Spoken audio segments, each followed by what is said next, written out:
Magandang araw, Tito Makoy. Ako po si Nico, alias ko lang po ito. Isa akong civil engineer, isang Filipino-Chinese citizen. Chinese by blood kasi ang mga ninuno ko porong Chinese. Naging naturalized citizen na lang po sila. Pero ako palibhasa, pang-7 o pang-8 henerasyon na siguro.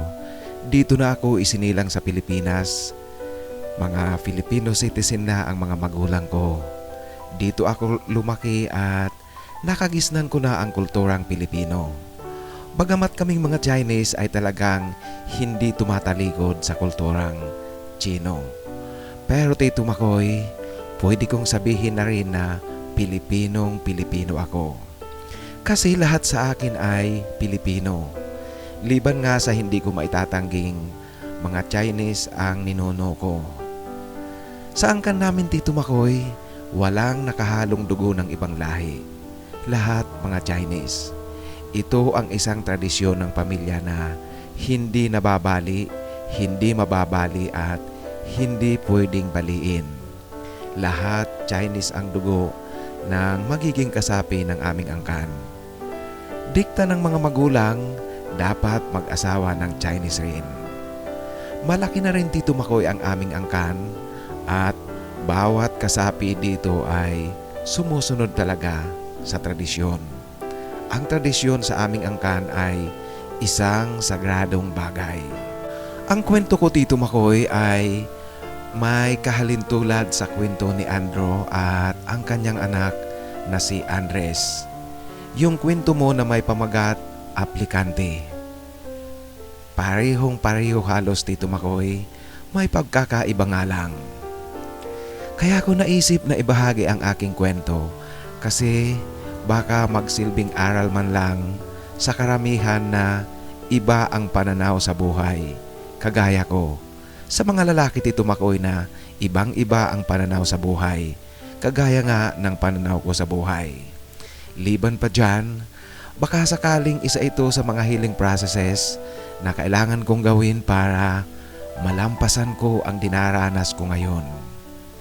Binabagabag ako ng aking konsensya at kahihiyan sa sarili ko. Kahihiyan pati na rin sa mata ng publiko at sa mga taong nakakakilala sa akin. May negosyong tindahan ng mga hardware at construction materials ang mga magulang ko. Komportable kaming namumuhay, natutustusan ang aming pangangailangan at hindi sa pagmamayabang, nagagawa rin namin ang pumasyal sa ibang bansa. Ang kalbaryong dinaranas ko ngayon Tito Makoy ay nagsimula noong nasa 5th year college ako ng civil engineering. Ito'y nang mga ilangang maghanap kami ng katulong sa bahay. Kasi yung katulong namin ay nagpasya ng umalis para tumutok rin sa pag-aalaga sa kanyang mga anak at asawa nito. Kaya kailangan naming maghanap. Sa awa ng Diyos Tito Makoy, hindi kami nahirapang makahanap ng kapalit. Yun ang panahon na dumating sa bahay si Marjorie. Hindi rin ito ang tunay na pangalan Tito Makoy. Si Marjorie ay galing sa mahirap na pamilya. Hindi siya nakatapos ng elementarya pero masino pagdating sa gawaing bahay. Mukhang maganda ang pagpapalaki sa kanya ng mga magulang. Tuwang-tuwa ang mga magulang ko Tito Makoy noong una kasi masinop talaga saka alam na alam ang mga gawaing bahay.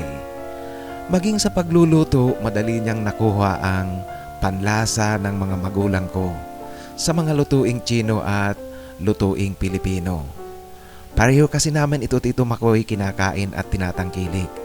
Ang pagkaing Pinoy at ang pagkaing Chino siyempre. Sa una siyempre ang impresyon ng mga magulang ko ay nagpapakitang gilas lang kasi baguhan. Pag nagtagal na, lalabas na ang tunay na ugali nito. Kung matigas ang ulo, bugnutin at kung ano-ano pang negatibong pag-uugali ng isang tao.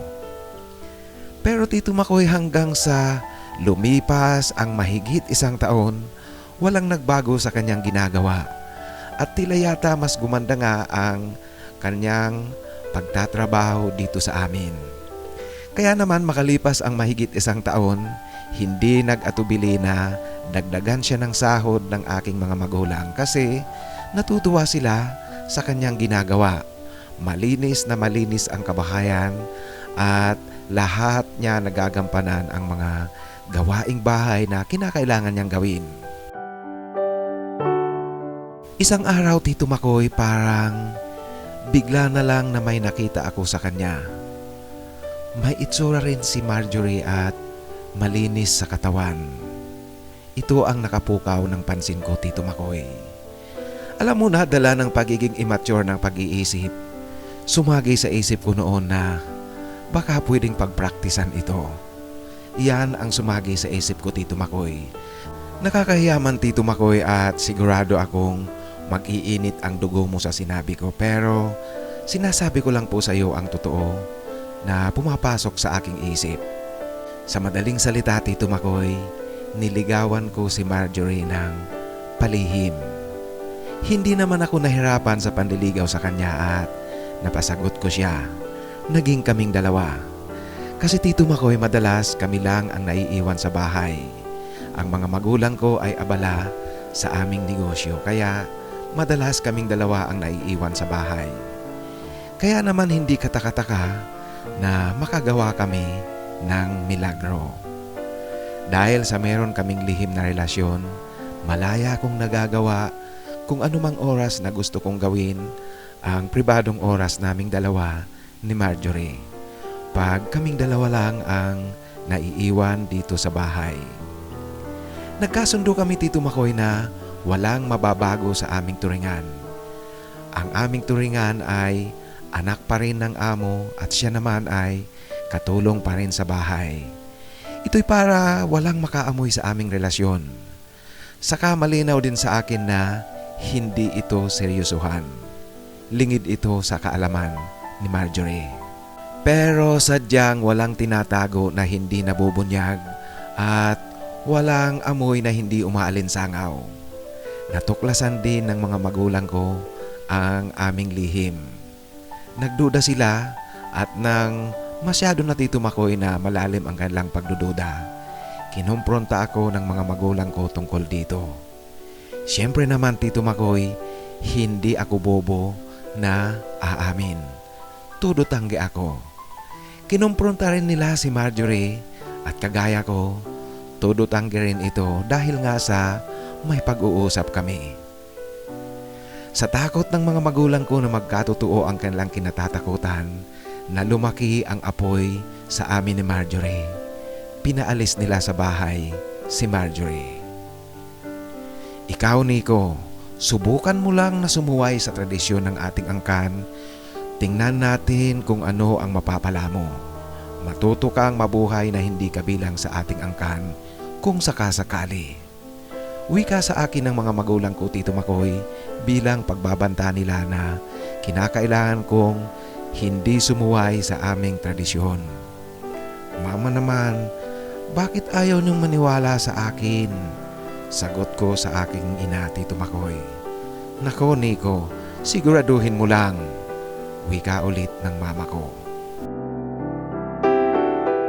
Bagamat wala na sa bahay si Marjorie, Tito Makoy, pero nagawa pa rin namin ang magpatuloy sa aming ugnayan. Ibinigay ko sa kanya ang luma kong cellphone kasi bumili ako ng bago.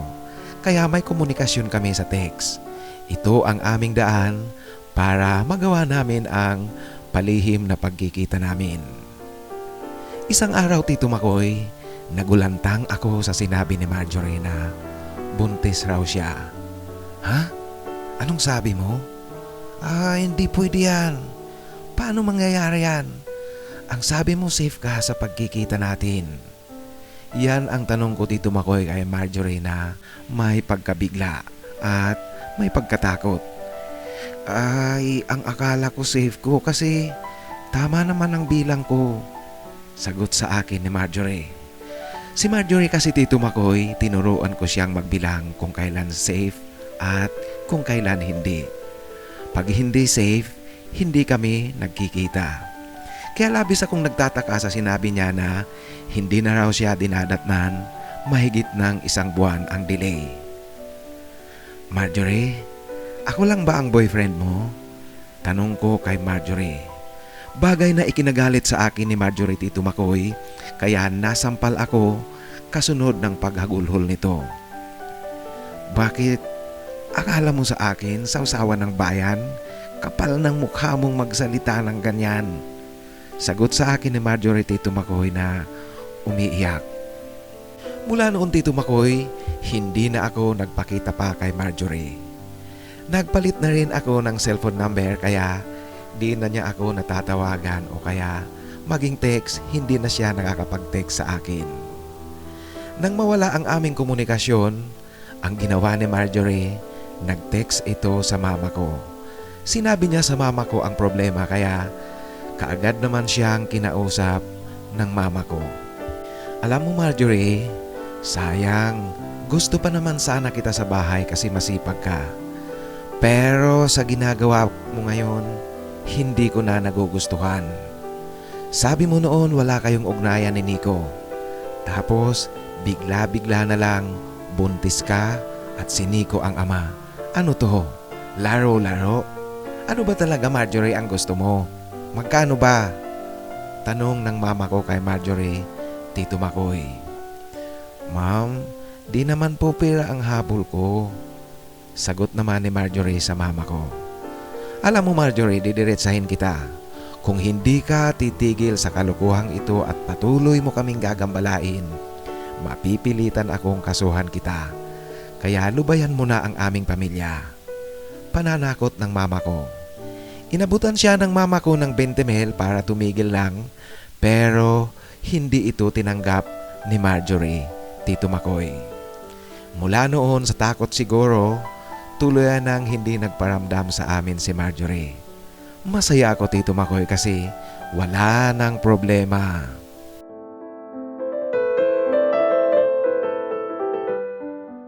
Tito Makoy, kahit na gaano pa kalalim ang sikreto, yung lihim na iyon nakarating rin sa kaalaman ng mga kaibigan ko at ilang kamag-anak. Tinutokso nila ako at binansagang at child killer raw ako. Minsan Tito Makoy napipikon ako pero dala nga na nangyari, di ako makapalag. Bagamat nagpalit na ako ng SIM card, hindi ko itinapon ang lumang SIM card. Paminsan-minsan Tito Makoy, ini-insert ko pa ito sa cellphone ko. Kaya nababasa ko ang mga messages na pinapadala ni Marjorie. May nabasa ako Tito Makoy isang araw na baka raw pwede kong tulungan siyang makalabas sa ospital. Makalabas tapos pag nakalabas na, wala raw akong poproblemahin at hinding-hindi na siya manggagambala pa sa akin kung ano paman. Binaliwala ko lang Tito Makoy ang text na iyon na nabasa ko. Hanggang sa dumating ang panahon na ikinasal ako Tito Makoy sa asawa ko. Mga magulang ko mismo ang pumili sa kanya. Maswerte naman na na-inlove ako sa aking asawa, kaya naging maganda ang aming pagsasama. Liban doon, mabait ang asawa ko, edukada at maalaga sa akin. Pero Tito Makoy, 8 taon na ang nakalipas mula nang ikasal kami. Hindi pa kami nagkakaanak ng asawa ko. Lagi kasi siyang nakukunan, Tito Makoy.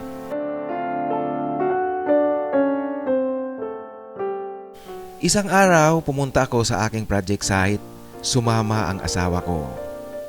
Habang papauwi kami ng bahay, tumigil kami sa isang tindahan kasi bumili ang asawa ko ng mineral water. Mainit kasi Tito Makoy kaya nakakauhaw. Sa bayan ito ni na Marjorie.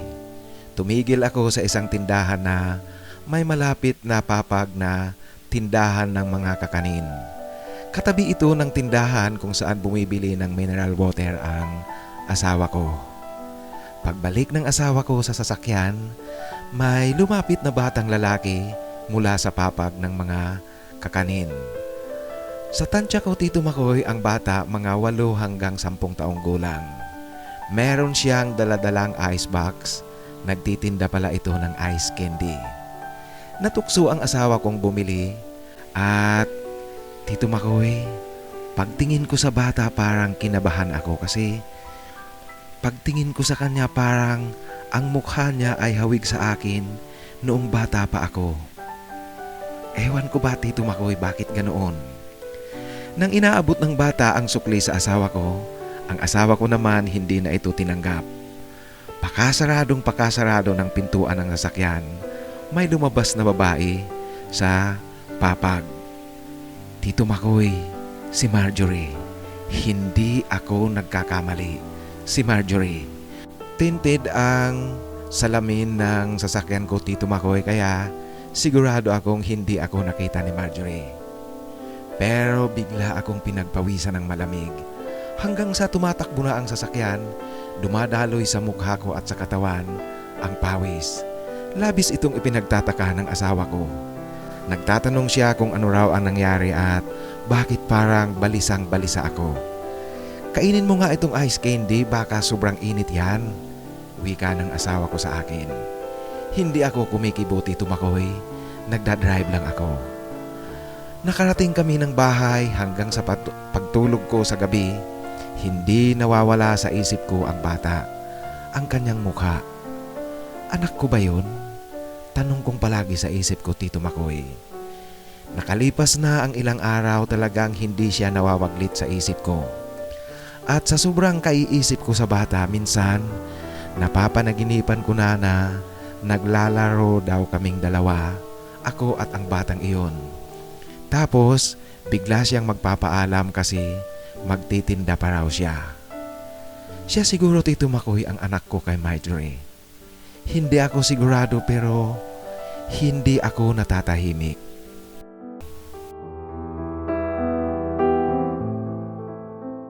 Isang araw muli galing na naman ako sa isang project site. Kasama ko rin ang asawa ko. Biglang nagkaproblema ang gulong ng sasakyan ko Tito Makoy kaya napilitan akong maghanap sa daan ng shop. Mabuti naman at may nadaanan kaagad kami kaya tumigil kami rito. Pakaupo naming mag-asawa sa bangko ng shop habang inaayos ang aming sasakyan. Natanaw ng asawa ko ang bata. Naglalako ng ice candy sa daan. Tinawag ito ng asawa ko. Maalinsangang hapon, ramdam mo ang init kaya bumili ang asawa ko ng ice candy. Ganoon pa rin Tito Makoy, hindi ko magawang humarap sa bata. Ewan ko ba kung bakit parang pag ang batang ito ang nasa tabi ko, nanlalamig ako sa kaba. Sandali, hindi ba ikaw yung batang nagbibenta rin doon sa isang lugar yung binilhan ko noong isang araw? Tanong ng asawa ko. Ay opo ma'am, ako po yon at natatandaan ko po kayo. Sagot ng bata. Ano? Nilalakad mo lang mula doon hanggang dito? Ang layo at saka ang init. Pagkamangha ng asawa ko. Ay opo ma'am, naglalako po kasi ako kaya nilalakad ko lang. Dapat po mainit para mabenta ang nilalako kong ice candy. Sagot na naman ng bata. Ay saan ba ang bahay nyo? Dito ba o doon? Tanong ulit ng asawa ko Tito Makoy. Doon po sa lugar kung saan kayo bumili sa akin noon ng ice candy. Yung tindahan po ng kakanin, sa nanay ko po yon. Doon po ang bahay namin. Sagot ulit ng bata Tito Makoy. Manghang-mangha ang asawa ko kasi ang layo ng lugar. Siguro Tito Makoy kulang-kulang 4 na kilometro ang distansya ng bahay na yon mula dito sa shop. Nako, napakasipag mong bata. Ang swerte ng mga magulang mo. Teka muna, hindi ka ba nag-aaral? Pag-uusisa ng asawa ko. Nag-aaral po ako pag wala pong pasok saka ako nagtitinda para may baon po ako sa school. Tapos ang karamihan po sa kinikita ko, inilalagay ko sa aking alkansya. Sagot ng bata Tito Makoy. Eh, asan naman ang mga magulang mo? Bakit nagtitinda ka? Ang init at ang layo ng nilalakad mo. Patuloy na pag-uusisa ng asawa ko. Ang nanay ko po ma'am nagluluto ng kakanin at tinitinda niya doon sa tindahan. Wala po akong tatay, Kasi ang nanay ko po ang sabi sa akin, ang tatay ko raw ay inchik. Hindi niya alam kung nasaan na, baka po umuwi na sa kanila sa China.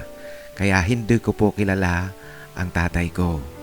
Paglalahad ng bata Tito Makoy na lalong nagpakaba sa akin. Ilang taon ka na ba at anong grade mo na sa school? Bakit alam mo ang inchik at ang China? At saka alam mo ba, nagagalit ang mga Chinese pag tinawag mo silang inchik. Pagpapatuloy ng asawa ko Tito Makoy sa pakikipagkwentuhan sa bata.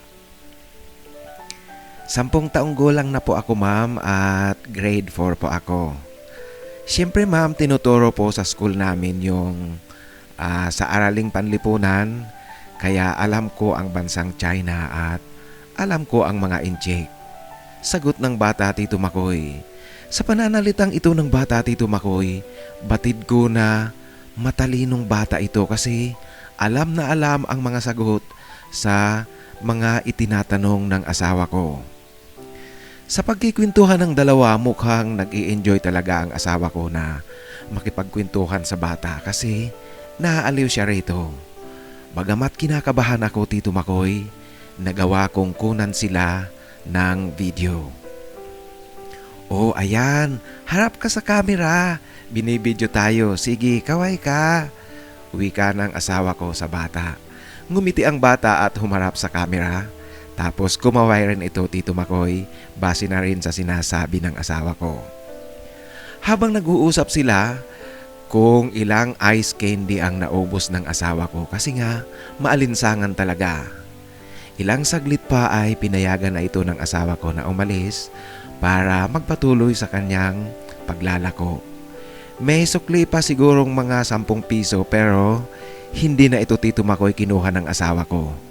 Tip niya raw kasi natutuwa siya sa bata. Umalis na ang bata Tito Makoy pero habang papalayo, hindi ko maiwasang tingnan siya. At kinukunan ko pa rin ng video. At habang nakikita ko siya Tito Makoy na wari ko'y nararamdaman niya ang bigat ng kanyang daladala. Parang may kirot akong naramdaman sa aking dibdib. Parang gusto ko siyang habulin Tito Makoy. Pakyawin na lang kaya ang kanyang paninda pero wala akong lakas na gawin iyon. Kasi nga di naman ako nakakasiguro kung talagang anak ko siya bagamat malakas talaga ang aking kutob.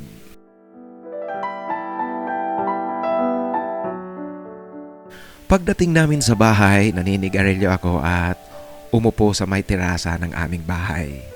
Masaya ko Tito Makoy na pinapanood ang bidyong kinuha ko sa asawa ko at sa bata.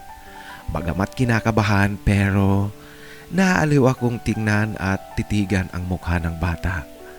May ngiti at kaba sa aking puso na pareho kong nararamdaman tuwing tinititigan ko siya. Kasi Tito Makoy talagang photocopy siya sa aking mukha. Pati ang kilos ng kanyang bibig pag nagsasalita. Tapos kung ngumingiti siya, parang ako talaga Tito Makoy. Pero nung yung video na naglalakad siya papalayo, nakikita kong nabibigatan sa kanyang daladala. Di ko na Tito Makoy mapigilang umiyak. Pinatay ko na ang video kasi hindi ko kayang panoorin ang bata sa ganoong sitwasyon. Ngayon Tito Makoy, nabuo na ang pasya ko. Bukas makalawa, uumpisahan ko na ang pagkuha ng impormasyon tungkol sa bata para makasiguro akong tama ang gagawin kong pagkilala rito.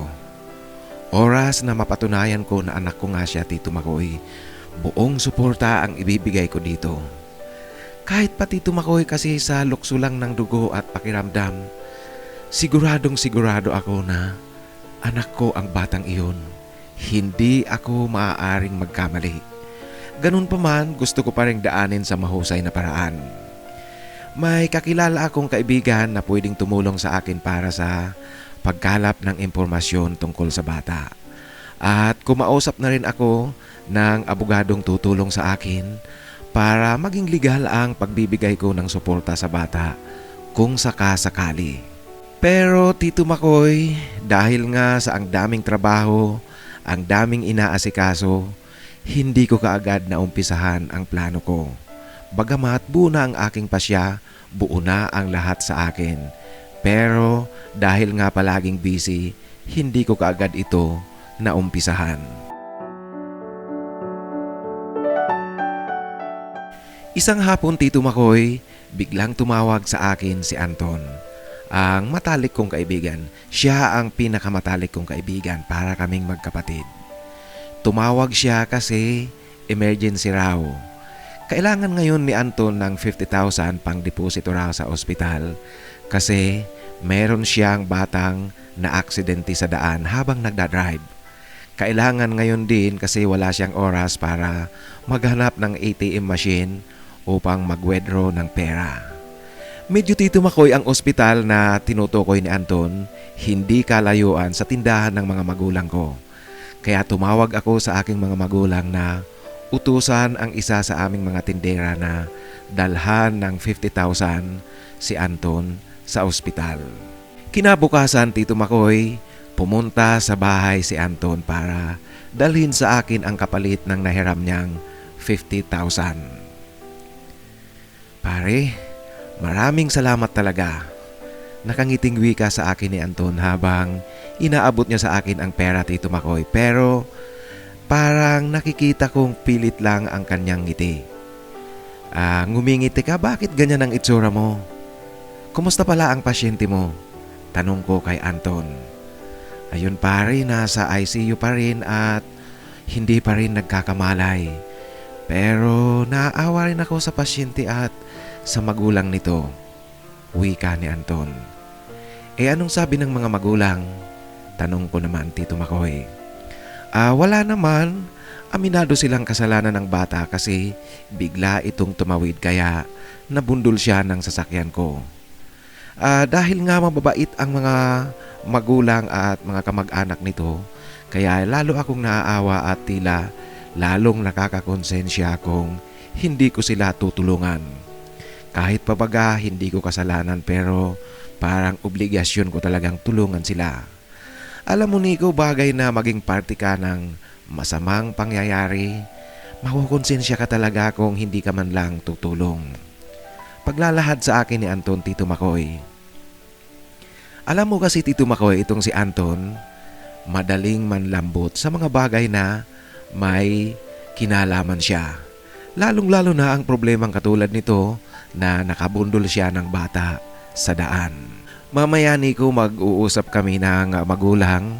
Kasama ko ang abogado ko pero aakuin ko na lang talaga ang lahat na gastos sa ospital kasi nakakaawa sila. Alam ko mahirap na mahirap ang pamilya ng pasyente.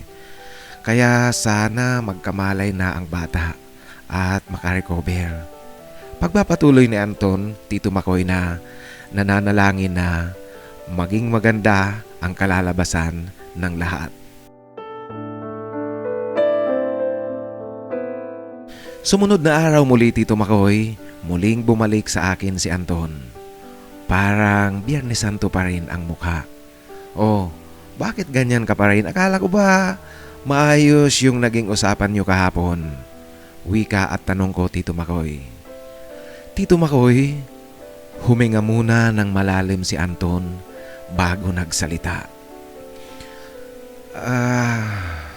Alam mo Nico, nalulunod ako sa awa ko sa bata at sa ina nito.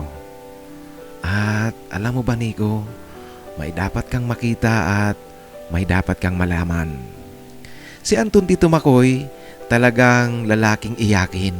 Kaya habang nagsasalita, nauutal siya sa kanyang pananalita tapos naiiyak talaga. Nico, ito ang pasyente ko sa ICU. Tingnan mo. Binubuksan ni Anton ngayon ang kanyang cellphone para ipakita ang litrato na kuha niya sa pasyente habang nasa loob ng intensive care unit. Pero Tito Makoy, habang binubuksan ni Anton ang kanyang cellphone, hindi ko malaman kung bakit biglang kumalabog ang dibdib ko. Nanlalamig ako at nanghihina ang tuhod ko sa sobrang kaba. Nico, ito ang pasyente ko. Ito ang nakakaawang bata. Wika ni Anton sabay pakita sa akin ng litrato. Nanlaki ang mata ko, Tito Makoy. Anton, pare, bakit di mo nakita? Bakit di ka nagdadahan-dahan? Medyo pasigaw na tanong ko, Tito Makoy, nang tumambad sa akin ang litrato. Ang nasa litrato ay ang anak ko, Tito Makoy. Anak ko na nasa intensive care unit ngayon. Hindi ko malaman, Tito Makoy, kasi sa panibugho ng aking pakiramdam, bigla kong nasuntok si Anton ng malakas. Malakas, Tito Makoy. Nabuwal si Anton nang tamaan siya ng aking suntok. Ako naman, Tito Makoy, ito ngayon, humahagulhol ako, Tito Makoy. Kailangan ako ng anak ko. Kailangan mabuhay ang anak ko. Pupuntahan ko siya ngayon. Kailangan ako ng anak ko, Tito Makoy.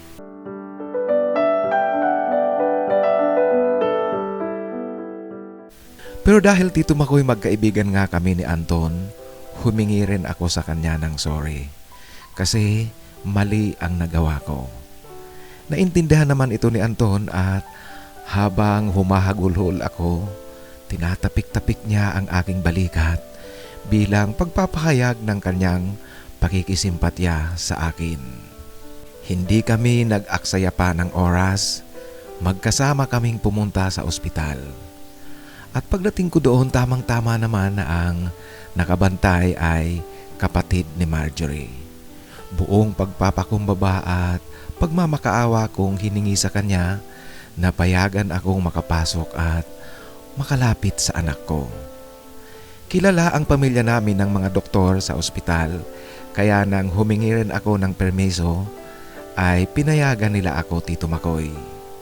Pagpasok ko sa ICU at paglapit ko sa anak ko, maingat ko siyang niyakap at hinalikan. Anak, nandito na si Papa. Patawarin mo ko, anak. Pinabayaan kita. Pero, anak, love na love ka ni Papa. Huwag kang bibitiw, anak. Love ka ni Papa. Oras na gumaling ka, anak, hindi mo na kailangang maghirap pa. Si Papa na ang bahala sa lahat. Mabuhay ka lang, anak. Huwag kang bibitiw. Love na love ka ni Papa, anak. Iyan ang mga ibinubulong ko sa anak ko, Tito Makoy. Nang hawakan ko ang kanyang munting palad, lalo kong nakita kung gaano ako kawalang kwentang ama pala. Dahil magaspang ito, Tito Makoy. Halatang sa murang edad niya ay nagpapakahirap siya para tumulong sa kanyang ina para kahit papaano kumita. Batid ko kung gaano kahirap, kung anong klaseng hirap ang pinagdadaanan niya. Kaya lalong tumutulo ang luha ko, Tito Makoy, dahil sa awa kong sobra sa anak ko. Naawa ako sa anak ko. Hindi ko inaalis ang bibig ko sa pagkakahalik ko sa anak ko habang patuloy kong ibinubulong sa kanya. Anak, please, lumaban ka, huwag kang bibitiw. Love na love ka ni Papa. Hindi ka na iiwan ni Papa, gumaling ka lang, anak. Ipinapangako ko, si Papa na ang bahala sa lahat. Si Papa na ang bahala sa iyo, anak. Mabuhay ka lang, anak.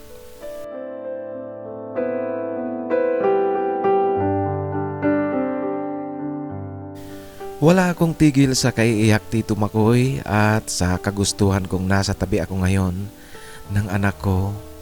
Hindi ko namamalayan na magtatatlong oras na pala ako sa kahahagulhol sa tabi ng anak ko. Pumasok na ang kapatid ni Marjorie. Sir, pinagbigyan kita sa pakiusap mo ngayon. Sumunod ka naman sa pakiusap ko. Umalis ka na kasi darating na ang kapatid ko. Kung ayaw mong mabastos, umalis ka, at kung talagang may pagmamahal ka sa anak mo, igalang mo ang anak mo sa sitwasyon ngayon. Umalis ka na. Pakiusap sa akin ang kapatid ni Marjorie, Tito Makoy. Kaya lumabas na rin ako bilang pagsunod sa aming usapan. Lumabas na ako sa ICU pero hindi ako umalis sa ospital. Naupo lang ako sa isang pasilyo, bahala na kung anong mangyayari pag nakita ako ni Marjorie. Ilang sandali nga lang ay dumating siya, nakita niya ako, hindi ito nagsalita at tumingin lang sa akin ng matalim. Tapos diretso sa kanyang paglalakad. Linapitan ko si Marjorie para kausapin ito pero hinarangan na naman ako ng kanyang kapatid. Sir, malinaw bagang sinabi ko sa iyo na umalis ka na. Igalang mo ang anak mo kung talagang mahal mo ang anak mo. Wika sa akin ang kapatid ni Marjorie. Pare, sige na, lumabas ka na muna. Wika rin sa akin ni Anton para mapigilan ang posibleng iskandalo kaya sinunod ko si Anton. Naiwan siyang kausap si Marjorie. Lumabas ako ng ospital, naghanap ako ng sulok na pwede akong manigarilyo. Habang naninigarilyo ako, Tito Makoy, wala pa rin akong tigil sa kaiiyak. Dahil sa pag-aalala ko sa aking anak, kailangang mabuhay ang anak ko. Ayokong mawala ang anak ko, Tito Makoy. Ayoko.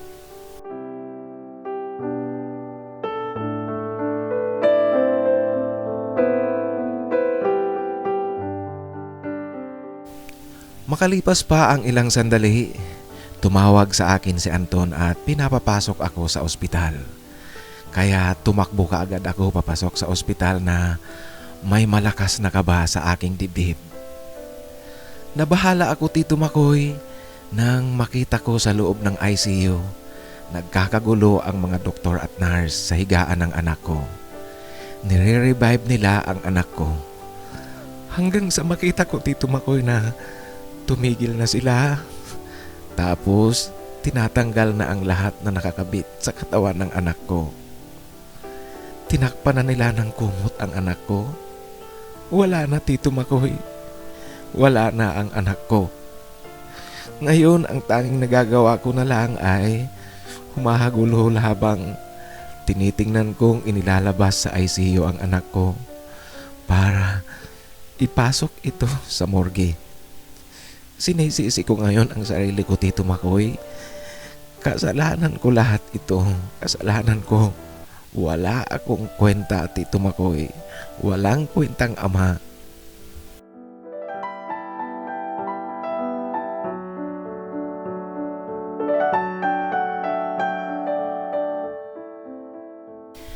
Hindi nga nakaligtas sa kamatayan ang anak ko. At nalaman na rin ng asawa ko ang tungkol sa akin at ang sa anak ko, yung batang binibilhan niya ng ice candy. Alam mo, Tito Makoy, galit na galit ang asawa ko at nakita kong apektado siya ng husto kasi nga noong panahon na nakakausap niya ito, ang anak ko, aliw na aliw ang asawa ko rito. At dahil dito, nakipaghiwalay sa akin ang asawa ko. Kasi hindi niya raw maaatim na pinakasalan ko siya dahil sa pagtakas ko sa responsibilidad kay Marjorie. Alam mo, Nico, tinago niyo lahat sa akin. Hindi issue sa akin kung may anak ka sa iba. Pero ang hindi kayang lunukin ng aking budhi ay maging dahilan ako ng pagiging miserable ng buhay ng iba. Lintik kasing tradisyon ng pamilya niyo yan. Tama, bagay na bagay sa angkan nyo ang tawagin kayong inchik. Alam mo, Nico, kami mga Chinese rin kami, pero hindi kami inchik. Hindi kami namimili ng tao. Yung angkan nyo na yan sa tradisyon nyo, dapat sa inyo bumalik sa China para hindi kayo mahaluan ng ibang dugo. At bakit kaya hindi kayo-kayo na lang na mag-anak ang mag-asawahan? Galit na pananalita sa akin ng asawa ko, Tito Makoy, na pang-insulto na nga rin sa tradisyon namin. Pagkatapos noon ay umalis na siya, hindi ko siya napigilan.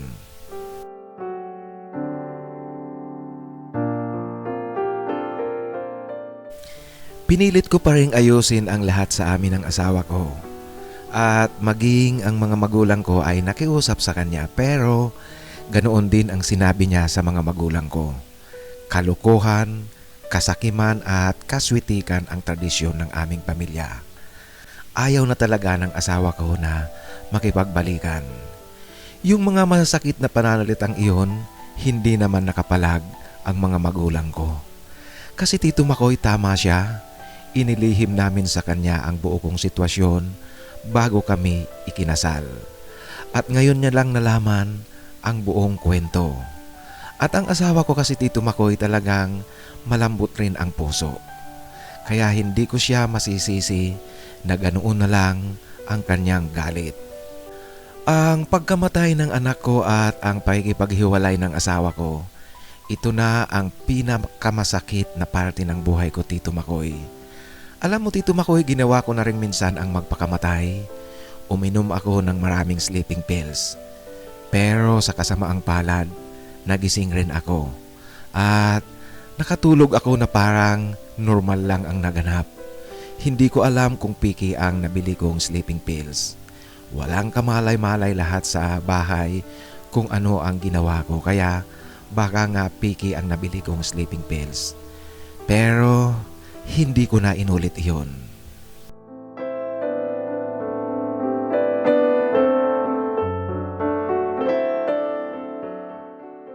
Sa ngayon, Tito Makoy, mahigit ng 1 dekada ang nakaraan, pero laging sariwa pa rin sa isipan ko ang anak ko.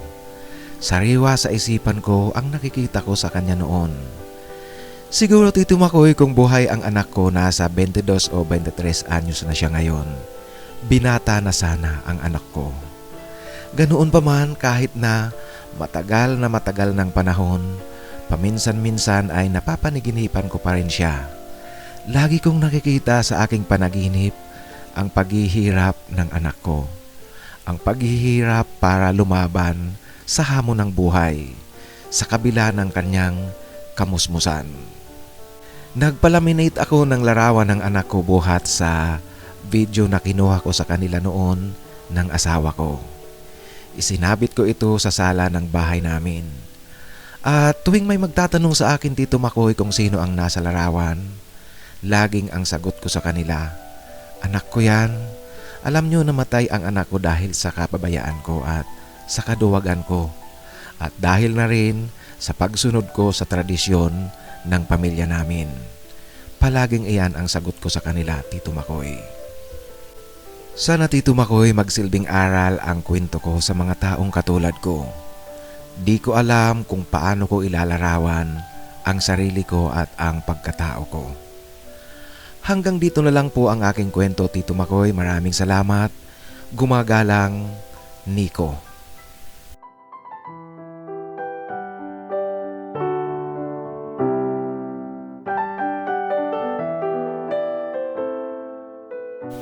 Maraming salamat, Nico, sa pagbabahagi mo ng iyong kwento. Unang-una, gusto kong purihin muna kita sa pagbabahagi mo nito para magsilbing aral. Pero siguro alam mo naman na kumukulo ang dugo ko pag may naaagrabyadong ibang tao. May naaagrabyadong babae at bata.